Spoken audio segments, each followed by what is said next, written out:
নমস্কার বন্ধুরা, নবদিগন্ত চ্যানেলের পক্ষ থেকে আপনাদের সকলকে জানাই স্বাগতম। তো বন্ধুরা, আজকে সকালে গুড মর্নিং জানিয়ে আপনাদের জন্য নতুন যে আপডেটটি নিয়ে উপস্থিত হয়েছি সেটি হচ্ছে 2022 এবং 2017 প্রাইমারি টেটের যে প্রশ্নভুল মামলা, যেখানে দেখা গেছে একটিতে 24টি প্রশ্ন ভুল এবং আরেকটিতে 22টি প্রশ্ন ভুলের মতো গুরুতর অভিযোগ রয়েছে, যেটা নিয়ে কিন্তু অলরেডি কমিটি গঠন করে দিয়েছিল কলকাতা হাইকোর্ট। তো তারপরে এই মামলার আপনারা জানেন যে 6 মার্চ অর্থাৎ গতকালকে কিন্তু শুনানি হওয়ার কথা ছিল, ফাইনাল শুনানি হওয়ার কথা ছিল। তো কি আপডেট উঠে আসলো, কী কী নির্দেশ দিল বিচারপতি বিশ্বজিৎ বসু, আমরা এই বিষয়ে বিস্তারিত আপডেট দেখে নেব। তবে তার আগে বলি, যারা প্রথমবার চ্যানেলটি দেখছেন আপনারা অবশ্যই চ্যানেলটিকে সাবস্ক্রাইব করে নেবেন এই ধরনের আপডেট সবার আগে সর্বপ্রথমে পাওয়ার জন্য। তো চলুন আমরা মূল পর্বে ফিরে যাই এবং বিস্তারিত আপডেটটি সম্পর্কে জেনে নিই। তো বন্ধুরা, প্রথমেই বলি, কলকাতা হাইকোর্ট থেকে যখনই কোনো রকম কোনো অর্ডার আসে পর্ষদের বিপক্ষে, পর্ষদ যেটাকে ভাবে যে এটা আমাদের জন্য ক্ষতিকারক হতে পারে, পর্ষদ কিন্তু সেই রায়কে খণ্ডানোর জন্য তারা উচ্চ আদালতে আবেদন করে এবং শুধু তাই নয়, সে রায়কে অবমাননাও কিন্তু করে এবং যার ফলে কিন্তু আদালত অবমাননা সামিল অনেকবার হতে হয়েছে প্রাথমিক শিক্ষা পর্ষদকে তাদের চালাকির জন্য। তো এই 2022-2017 প্রাইমারি টেটে যে এতগুলো প্রশ্ন ভুল, 24টি 22টি করে প্রশ্ন ভুল রেখেছে এক একটা পরীক্ষাতে, তো সেই ক্ষেত্রে 24টি প্রশ্ন ভুলের উত্তর নাম্বার যদি সবাই পায় তাহলে কিন্তু প্রায় যতজন পরীক্ষা দিয়ে সবাই কম বেশি পাস করে যাবে।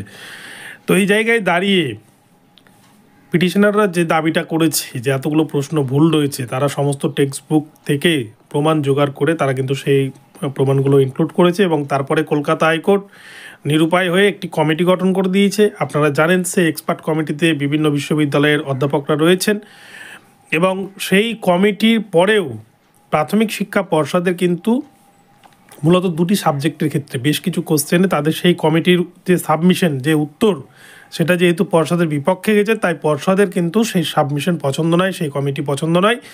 তারা নতুন করে তাদের কিছু এক্সপার্টকে ইনক্লুড করতে চেয়েছিল সেই কমিটির মধ্যে, তারা আবেদন করে, আমরা এর আগে দেখেছি।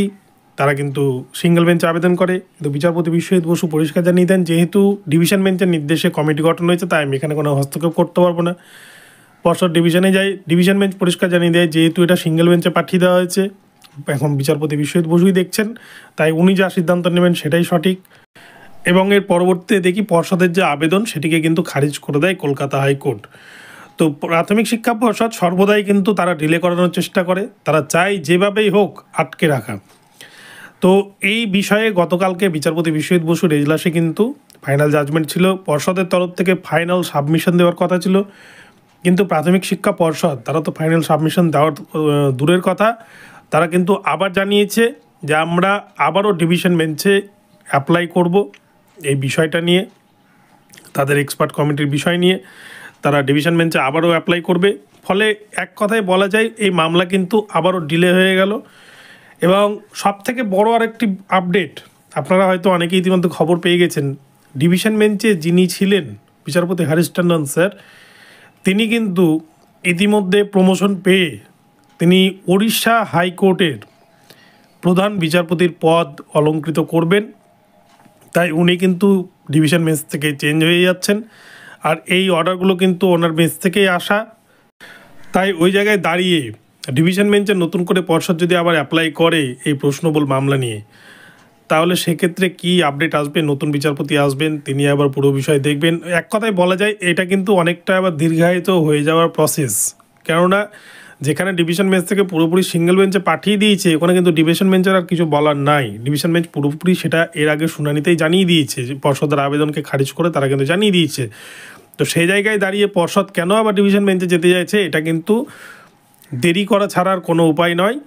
এটা একটা দেরি করার পন্থা যে এইভাবে যতদিন আটকে রাখা যায়। তো এই 2022-2017 টেটের প্রশ্নবুল মামলায় কোনো রকম কোনো ফাইনাল জাজমেন্ট গতকালকে কিন্তু আসেনি, যেটা হওয়ার কথা ছিল।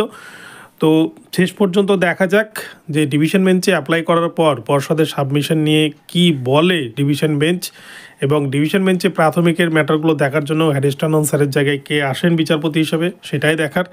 তো বন্ধুরা, এখন এই পর্যন্ত রইলো, আপনাদেরকে আপডেটটি জানালাম।